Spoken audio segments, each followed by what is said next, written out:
Hello friends, आज के इस वीडियो लेक्चर में आपका स्वागत है। आज हम बात करने वाले हैं क्लास 10 साइंस। जो हमारी क्लास 10 की साइंस है 3 भागों में डिवाइड है। फिजिक्स केमिस्ट्री लेक्चर में हम पढ़ने वाले हैं फिजिक्स से संबंधित चैप्टर नंबर 1 प्रकाश का परावर्तन एवं अपवर्तन। तो चलिए शुरू करते हैं प्रकाश का परावर्तन एवं अपवर्तन। तो प्रकाश के परावर्तन एवं अपवर्तन पढ़ने से पहले हमें पता होना चाहिए कि प्रकाश क्या होता है।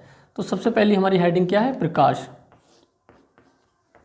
तो प्रकाश की जो डेफिनेशन बनती है वो प्रकाश एक प्रकार की ऊर्जा है। प्रकाश क्या है? एक प्रकार की ऊर्जा है। प्रकाश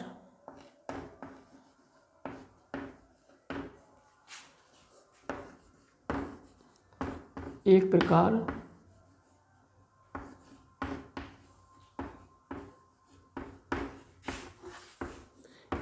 यानी कि light is a form of energy. अच्छा, इसको ऊर्जा क्यों बोला गया? जब भी देखो हमें प्रकाश प्राप्त होता है, चाहे हम बल्ब के माध्यम से प्रकाश को प्राप्ति करें या फिर सूर्य के माध्यम से प्रकाश की प्राप्ति हो, किसी भी माध्यम से हम प्रकाश प्राप्त होता है तो हमेशा एक एनर्जी दूसरी एनर्जी में कन्वर्ट होती है। जैसे हम जब बल्ब से प्रकाश की बात करते हैं तो वहाँ पर एक विद्युत ऊर्जा प्रकाश ऊर्जा में बदल जाती है। जब हम किसी आग लगाते हैं, कहीं पर फायर जलती है, तो वहाँ पर क्या होता है, एक ऊष्मीय ऊर्जा प्रकाश ऊर्जा के रूप में परिवर्तित हो जाती है।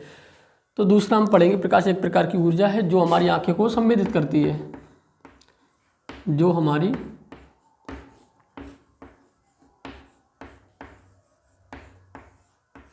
आंखों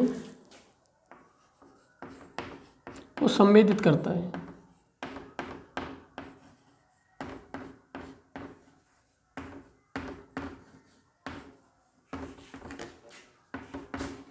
जिसकी सहायता से हमें वस्तु दिखाई देती है।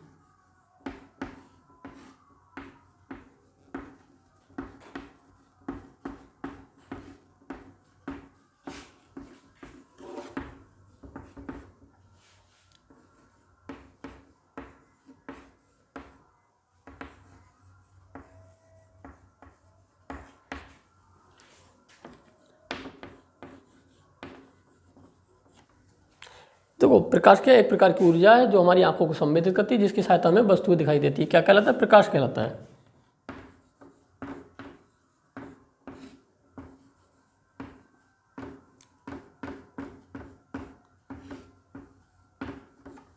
ठीक है, अब हम पढ़ने वाले हैं प्रकाश के सोर्स क्या हैं। प्रकाश के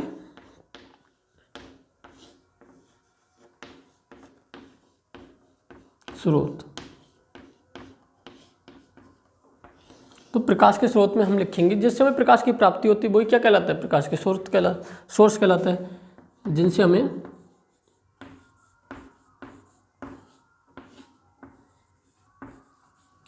हमें प्रकाश की प्राप्ति होती है। प्रकाश की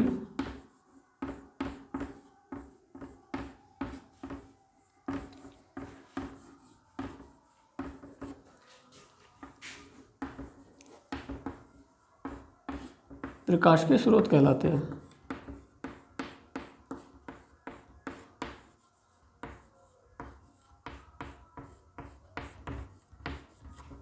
ठीक है। अच्छा देखो, प्रकाश के सोर्स को हम दो भागों में बांटते हैं।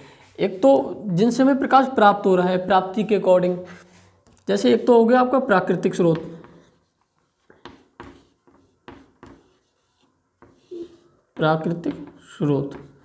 प्राकृतिक स्रोत कौन से होते हैं? जो नेचर द्वारा यानी कि जो हमें भगवान द्वारा प्राप्त हैं। जैसे सूर्य हो गए, आपका तारे हो गए। ठीक है। अब एक होता है कृत्रिम प्रकाश स्रोत। कृत्रिम स्रोत।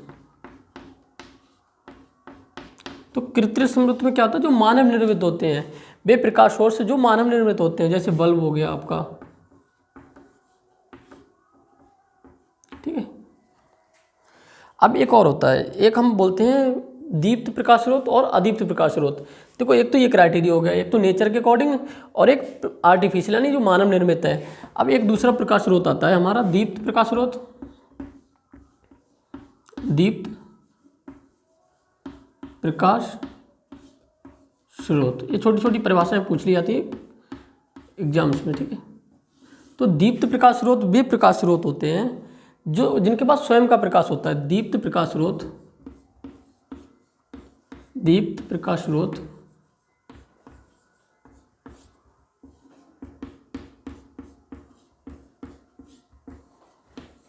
वे प्रकाश स्रोत होते हैं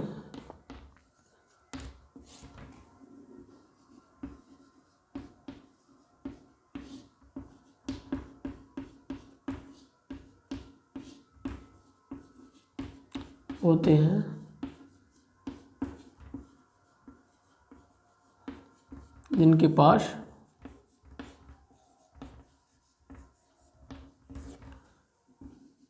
स्वयं का प्रकाश होता है।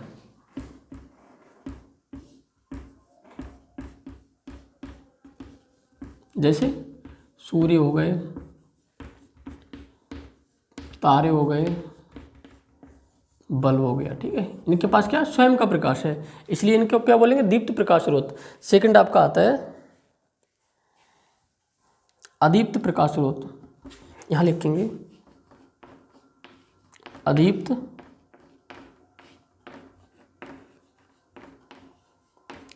प्रकाश स्रोत, ठीक है। तो इसकी परिभाषा क्या बनती है, वे प्रकाश स्रोत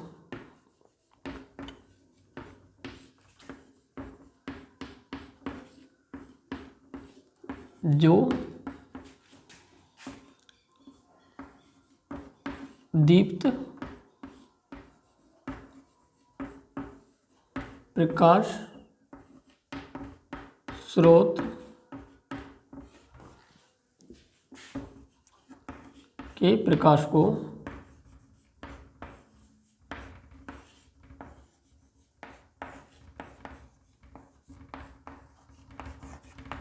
परावर्तित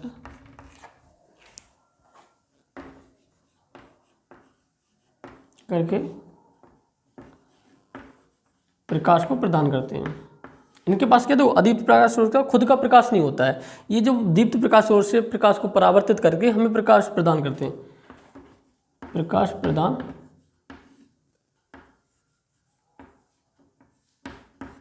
इसमें आप लिख सकते हो इनके पास स्वयं का प्रकाश नहीं होता है, इनके पास स्वयं का प्रकाश नहीं होता है।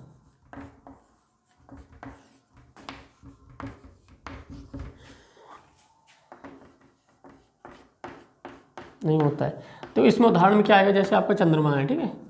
चंद्रमा के पास खुद का प्रकाश नहीं होता है, ये सूर्य के प्रकाश से क्या होता है, चमकता है, ठीक है। जैसे आपका आर्टिफिशियल में क्या हो जाएगा, कांच हो जाएगा, कांच के पास स्वयं का प्रकाश नहीं होता है, लेकिन दूसरे का प्रकाश ग्रहण करके प्रकाश को क्या करता है, परावर्तन करता है, जिसमें प्रकाश दिखाई देता है। जैसे हमारा जल हो गया, जल के पास स्वयं का प्रकाश नहीं होता, लेकिन जल को क्या करता है, प्रकाश को परावर्तित करके चमक उत्पन्न करता है। हीरा हो गया आपका, ठीक है। तो ये कैसे अदीप्त प्रकाश सोर्स हैं। तो आई थिंक आप लोग समझ चुके होंगे कि प्रकाश क्या होता है। देखो प्रकाश क्या होता है, प्रकाश एक प्रकार की ऊर्जा होती है जो हमारी आंखों को क्या करती है, संवेदित करती है, ठीक है। हमारी आंखों को फील आता है, जिससे हमें वस्तुएं दिखाई देती है, जिसकी सहायता से हमें वस्तुएं दिखाई देती है, प्रकाश कहलाता है। प्रकाश के सोर्स क्या हैं जिनसे हमें प्रकाश की प्राप्ति होती है, प्रकाश के सोर्स कहलाते हैं। एक तो हमारे आर्टिफिशियल होते हैं, यानी कि जो कृत्रिम प्रकाश स्रोत, और नेचुरल जो भगवान ने हमें, नेचर ने हमें दिए हुए हैं। नेचर में कौन से आते हैं, सूर्य, तारे। कृत्रिम जो मानव निर्मित प्रकाश स्रोत है उसमें क्या है, बल्ब है। अब प्रकाश स्रोत को हम दो तरीके से करेक्ट बांटते हैं, दीप्त प्रकाश स्रोत और अदीप्त प्रकाश स्रोत। दीप्त प्रकाश स्रोत वे प्रकाश स्रोत होते हैं जिनके पास स्वयं का प्रकाश होता है, ठीक है। जैसे आपका सूर्य हो गया, तारे हो गए, बल्ब हो गया। अदीप्त प्रकाश स्रोत क्या होते हैं, इनके पास स्वयं का प्रकाश नहीं होता, बट ये दीप्त प्रकाश स्रोत से प्रकाश को परावर्तित करके चमक उत्पन्न करते हैं। लेकिन आपको क्या लगेगा कि इनके पास क्या कि खुद का प्रकाश है। जैसे आप चंद्रमा को देखते होंगे तो आपको लगता होगा कि चंद्रमा के पास क्या है, स्वयं का प्रकाश है, बट ऐसा नहीं होता। वो क्या करता है, जो हमारा सूर्य से प्रकाश को परावर्तित करके खुद चमक उत्पन्न करता है। तो आई थिंक आप प्रकाश को समझ चुके होंगे। हम समझेंगे कि प्रकाश के गुण क्या होते हैं। अब तक हमने क्या प्रकाश की परिभाषा पढ़ी थी, प्रकाश के सोर्सों को पढ़ा था, लेकिन हम पढ़ेंगे प्रकाश के गुण। ये प्रकाश के पास क्या क्या प्रॉपर्टी होती है। तो सबसे पहले एक प्रॉपर्टी होती है, प्रकाश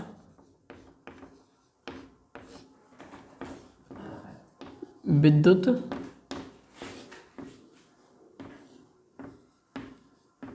चुंबकीय तरंगों के रूप में चलता है, ठीक है।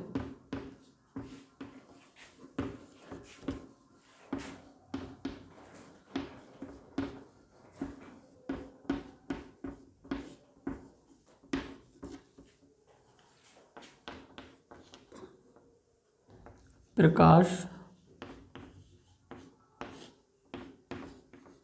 निर्वात में चल सकता है। तो निर्वात का मतलब क्या होता है? जहाँ पर हवा पानी कुछ भी ना हो, ठीक है, स्पेस खाली जगह जहाँ पे आप ना सांस ले सकें, कुछ भी, जहाँ आप मानव जिंदा ही ना रह सके, तो ऐसी जगह को क्या बोलते हैं? निर्वात। तो प्रकाश क्या करता है? निर्वात में भी चल सकता है, यानी स्पेस में भी चल सकता है। तीसरा है प्रकाश की चाल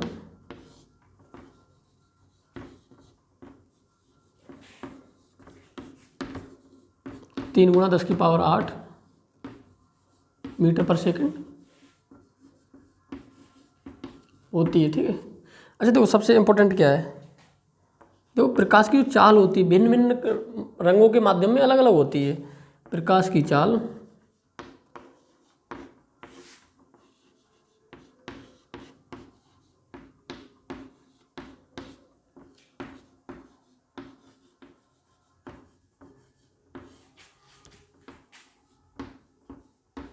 विभिन्न रंगों के लिए अलग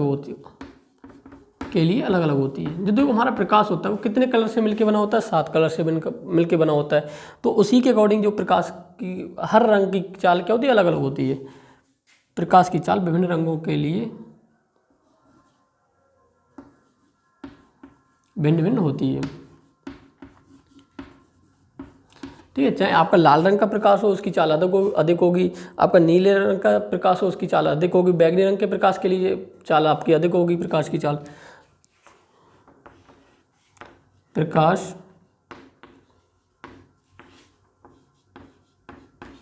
सीधी रेखा में गमन करता है।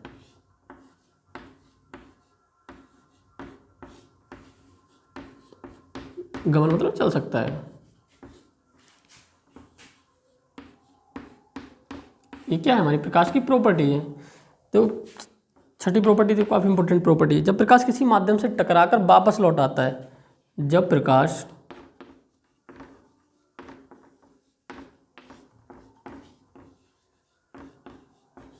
किसी माध्यम से टकराकर, ठीक है,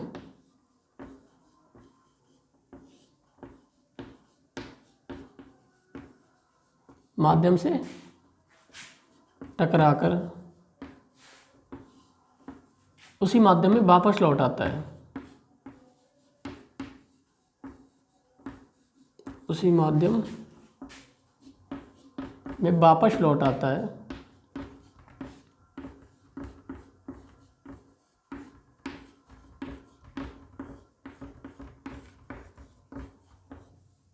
तो उसे प्रकाश का परावर्तन कहते हैं, ठीक है।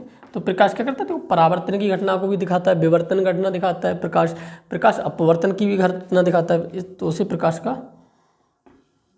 परावर्तन कहते हैं। और हम जो हमारा चैप्टर है प्रकाश का परावर्तन है, वो अपवर्तन नहीं है, ठीक है।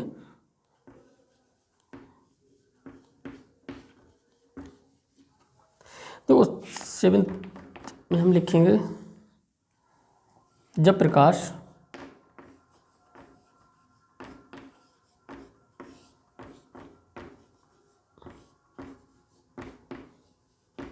एक माध्यम से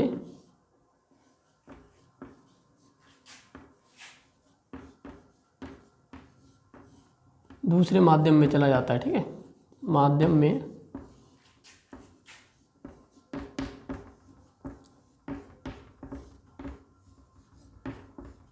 चला जाता है, तो उसे प्रकाश का अपवर्तन कहते हैं। तो उसे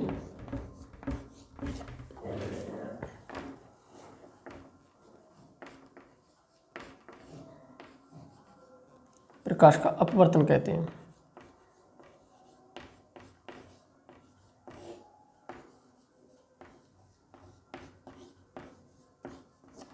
ठीक है।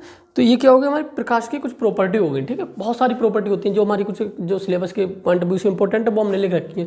प्रकाश कैसे चलता है? विद्युत चुम्बकीय तरंगों के रूप में चलता है। विद्युत चुम्बकीय तरंगों की खासियत क्या होती है? ये हमारी निर्वात में चली जाती है।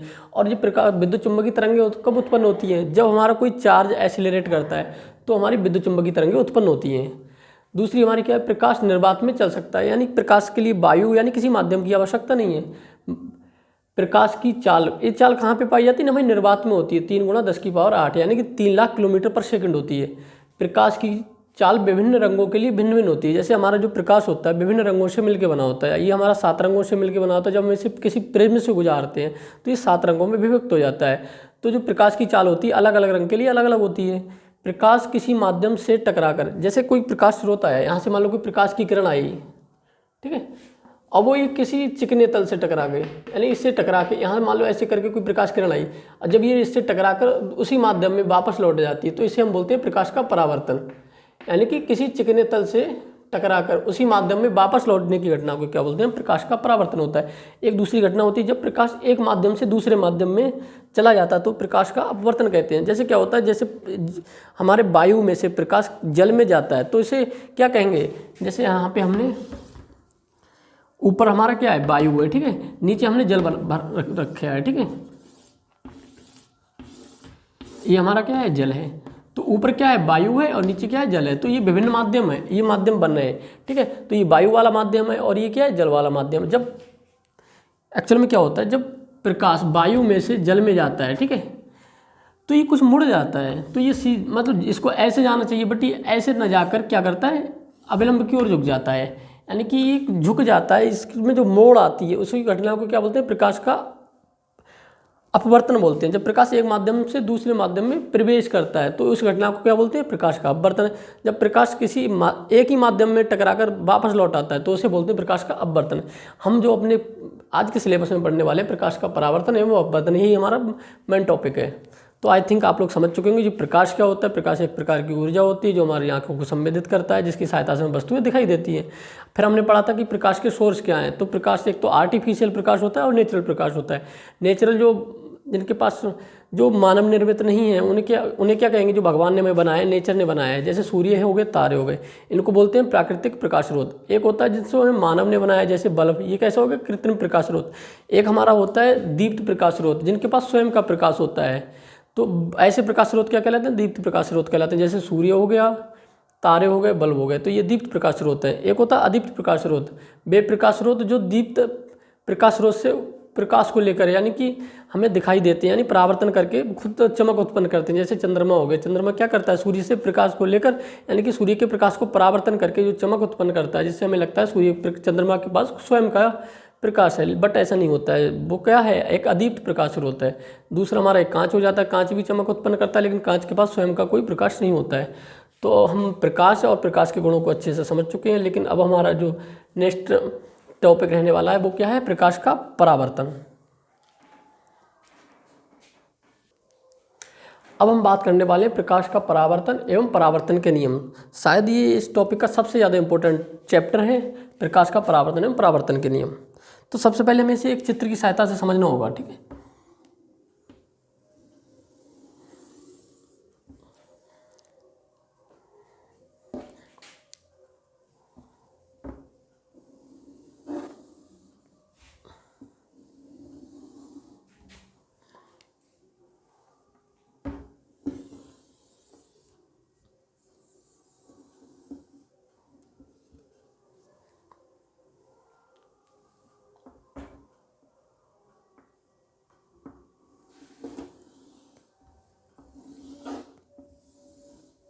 सॉरी,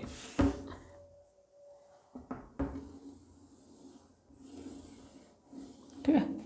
अब देखो क्या है एक्चुअल में, जैसे ये एक प्रकाश किरण है, ठीक है, एक हमने एक इमेज बनाया, इमेज की सहायता से समझना होगा प्रकाश का परावर्तन क्या होता है। इस वाली लाइन को हम बोलते हैं अविलंब। अब इंग्लिश में बोले तो नॉर्मल, यानी कि 90 डिग्री की लाइन, ठीक है। जो हमारा सरफेस बना है इससे 90 समकोण, जो भी समकोण लाइन बनाती है उसे हम नॉर्मल बोलते हैं। देखो ये कोई प्रकाश की किरण आ रही है, इसे हम बोलेंगे आपतित प्रकाश किरण। क्या बोलेंगे, आपतित प्रकाश किरण, ठीक है। और ये प्रकाश किरण आई थी फिर टकरा के क्या हुई, चली गई, तो इसे बोलेंगे परावर्तित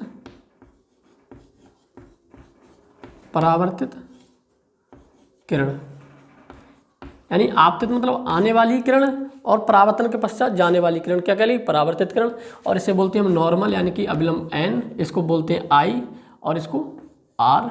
और ये जो एंगल बनता है, जो नॉर्मल यानी कि अभिलंब और आपतित किरण के बीच जो एंगल बनता है उसको I, ठीक है, I डिग्री। और जो अविलंब और परावर्तित किरण के मध्य जो एंगल बनता है उसे रिफ्लेक्टेड एंगल बोलते हैं। तो इसे हम R से दिखाते हैं, इंसिडेंट एंगल और रिफ्लेक्टेड एंगल, ठीक है। आपतित कोण, आपतन कोण और परावर्तन कोण, हिंदी में इसको लिख सकते हैं हम आपतन कोण और इसको परावर्तन कोण, ठीक है। ये हमारा क्या है, कोई सरफेस है, ठीक है, चिकना यानी स्मूथ, चिकना तल, ठीक है, चिकना तल, ठीक है। अब देखो समझते हैं प्रकाश का परावर्तन क्या होता है। देखो इसकी जो परिभाषा लिखेंगे प्रकाश के परावर्तन की, जब कोई प्रकाश किरण किसी चिकने तल से टकराकर उसी माध्यम में वापस लौट जाता है तो इस क्रिया को हम बोलते हैं प्रकाश का परावर्तन। तो इसकी जो डेफिनेशन हम लिखते हैं, जब कोई प्रकाश किरण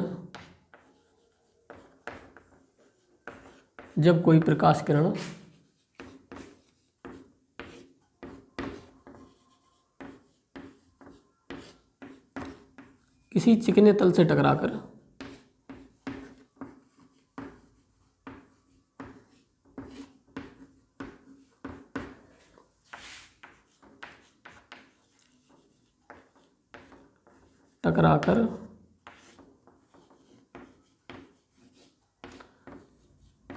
उसी माध्यम में वापस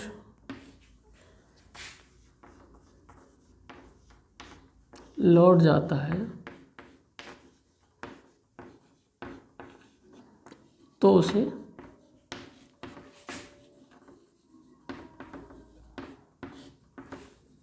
प्रकाश का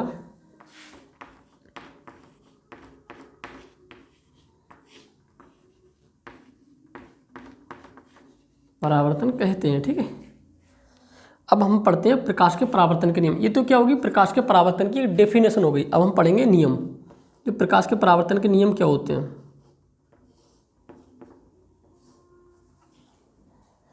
अब देखो क्या होता है, जो प्रकाश से आपतित किरण, परावर्तित किरण तथा अभिलंब तीनों कैसे होते हैं, एक ही तल में होते हैं, एक ही सरफेस पे होते हैं। देखो एक ही बिंदु पे होते हैं, इसको क्या बोलते हैं, आपतन बिंदु।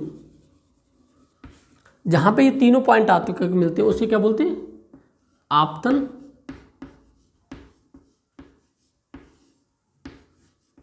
बिंदु। देखो परिभाषा कैसे लिखेंगे इसकी, जो एक नियम, फर्स्ट नियम इसका जो बनता है, फर्स्ट नियम क्या होता है, आपतित किरण, परावर्तित किरण तथा अविलंब तीनों एक ही तल में होते हैं। कैसे होते हैं, एक ही तल पे होते हैं। आपतित किरण, ठीक है,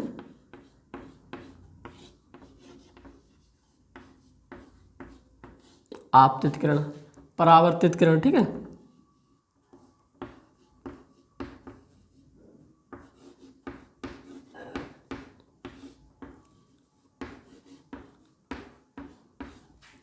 तथा अभिलंब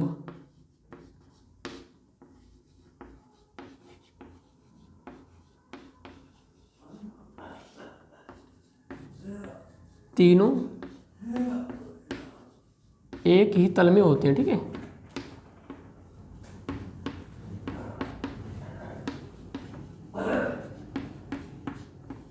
ठीक है, तो देखो पहला जो परावर्तन का नियम होता है उसमें आपतित किरण, जो आने वाली किरण, परावर्तित किरण यानी टकरा के उसी माध्यम में वापस लौटने वाली किरण, और अभिलंब जो हमने क्या सरफेस से 90 डिग्री का एंगल बनाते हैं। तो तीनों कैसे होते हैं, आपतन बिंदु पे तीनों यानी एक ही तल में होते हैं, एक ही पॉइंट पे होते हैं।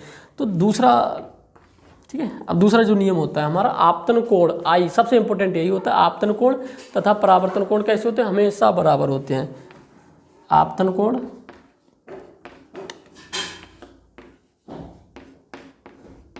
आपतन कोण तथा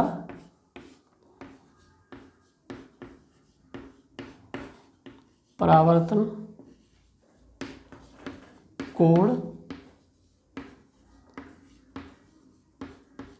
हमेशा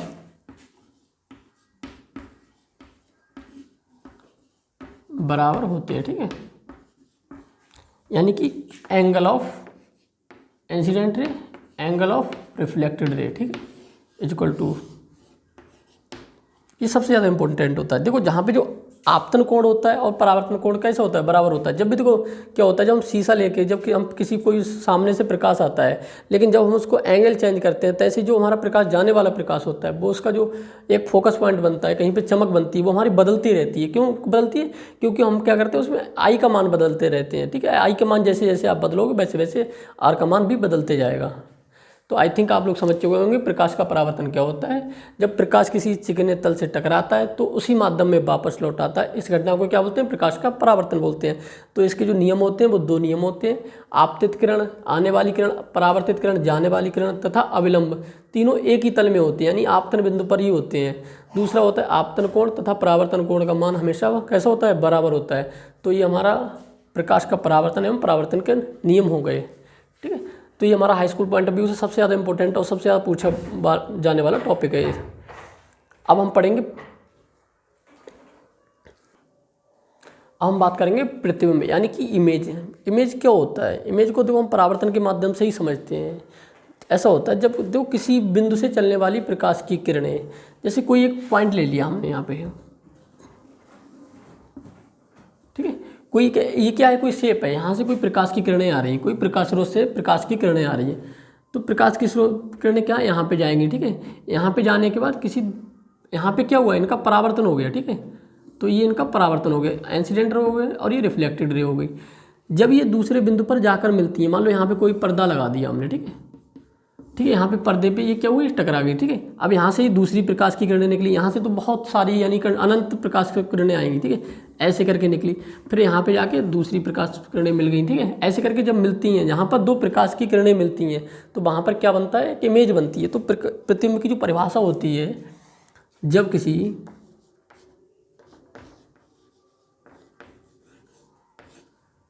बिंदु से चलने वाली प्रकाश किरणें, किसी बिंदु से चलने वाली प्रकाश किरणें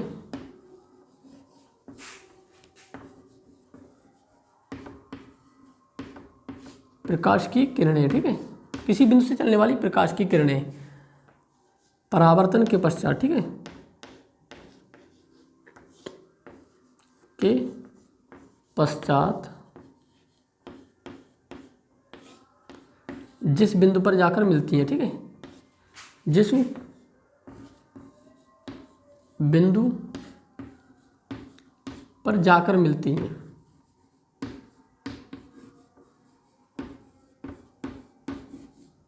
जाकर मिलती हैं या मिलती हुई प्रतीत होती हैं, ठीक है, या मिलती हुई प्रतीत होती हैं,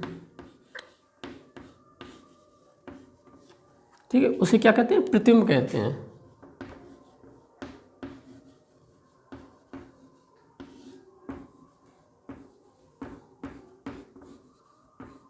ठीक है, तो प्रतिबिंब समझो क्या होता है।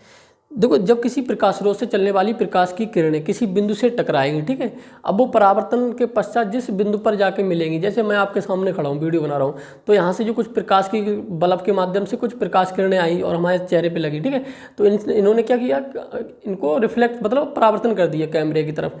तो कैमरे ने क्या बना लिया, इनकी एक इमेज बना ली। तो यहाँ पर जो परिभाषा बनती है, जब किसी बिंदु से चलने वाली प्रकाश की किरणें परावर्तन के पश्चात जिस बिंदु पर जाकर मिलती हैं या फिर मिलती हुई प्रतीत होती हैं, उसे क्या कहते हैं, प्रतिबिंब कहते हैं। यानी इमेज, हमारी इमेज फॉर्मेशन हो गई। अच्छा, इमेज ही हमारी दो प्रकार की होती है। तो कोई अगर ये वास्तव में जाकर मिलती हैं, ठीक है, जैसे हमने यहाँ पे लिखा है जाकर मिलती हैं, ठीक है, या मिलती हुई प्रतीत होती हैं, तो ये दो बातें हो गई, ठीक है। तो यहाँ पे जो हमारा दो, एक तो होता है हमारा वास्तविक प्रतिबिंब, वास्तविक प्रतिबिंब यानी कि रियल इमेज। अगर जाकर मिलती हुई प्रतीत हो रही है, सिर्फ आभास हो रहा है, तो इसे हम बोलते हैं आभासी प्रतिबिंब, आभासी प्रतिबिंब यानी वर्चुअल इमेज, प्रतिबिंब।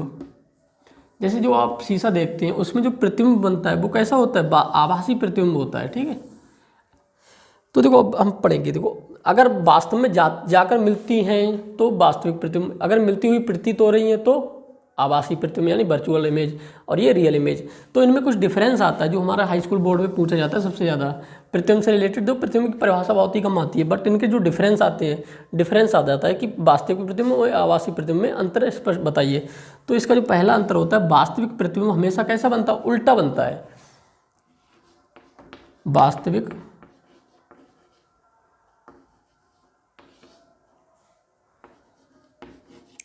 प्रतिबिंब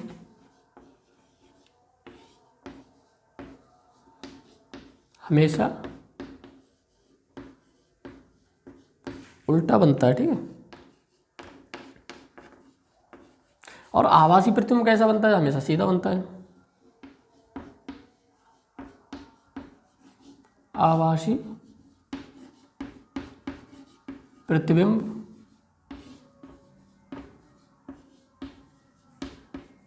हमेशा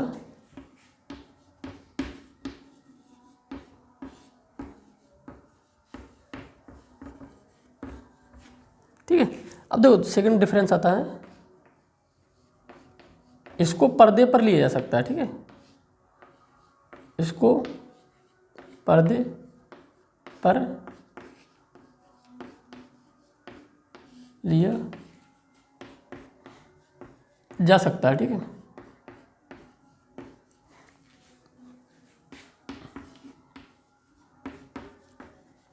इसको पर्दे पर नहीं लिया जा सकता है।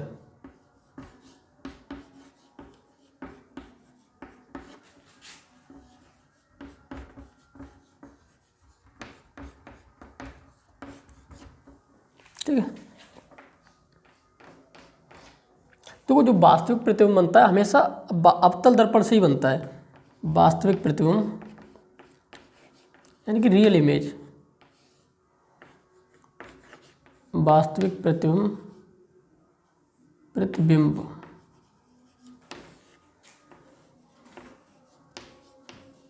हमेशा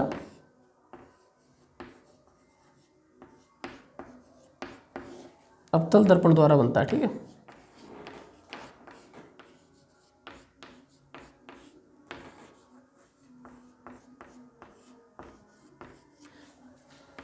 और ये हमेशा समतल दर्पण द्वारा, जो यानी शीशे में हम मुंह देखते हैं उसको क्या बोलते हैं, समतल दर्पण बोलते हैं।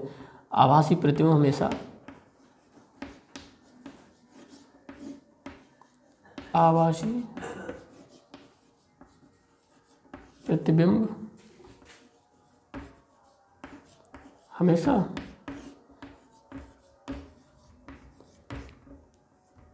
समतल एवं उत्तल दर्पण द्वारा बनता है, ठीक है।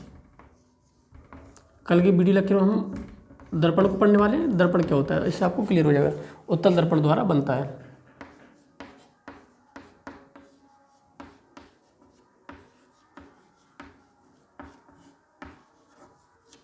ठीक है। तो ये आपको क्लियर हो गया वास्तविक प्रतिबिंब एवं आभासी प्रतिबिंब क्या होता है। सबसे पहले आपको पता होना चाहिए कि इमेज क्या होती है यानी प्रतिबिंब क्या होती है। यानी कि जब परावर्तन के पश्चात जब दो बिंदु मतलब जो प्रकाश परावर्तन किरणें आपस में मिलती हैं, मिलती हुई प्रतीत होती हैं, तो उसे बोलते हैं प्रतिबिंब। ये हमारे दो प्रकार के होते हैं, वास्तविक प्रतिबिंब एवं आभासी प्रतिबिंब। वास्तविक प्रतिबिंब को विप्रतिबिंब होते हैं, यहाँ पर परावर्तन के पश्चात दो प्रकाश किरणें वास्तव में जाके मिलती हैं, और आभासी प्रकाश किरणें वे होती हैं जिनमें मिलती हुई प्रतीत होती हैं। और जो वास्तविक प्रतिबिंब हमेशा उल्टा बनता है, ठीक है। इसको पर्दे पर लिया जा सकता है। वास्तविक प्रतिबिंब हमेशा अवतल दर्पण द्वारा ही बनता है, और जो आभासी प्रतिबिंब होता है हमेशा सीधा बनता है, इसको पर्दे पर नहीं लिया जा सकता। और आभासी प्रतिबिंब हमेशा समतल एवं उत्तल दर्पण द्वारा बनता है। जो हम शीशा होता है जिससे मुंह देखते हैं, ठीक है, वो हमेशा कैसा प्रतिबिंब बनाता है, हमेशा सीधा प्रतिबिंब बनाता है। तो आज की इस वीडियो लेक्चर को हम यहीं पर ख़त्म करेंगे, और नेक्स्ट वीडियो में हम पढ़ने वाले हैं कि इमेज फॉर्मेशन क्या होता है।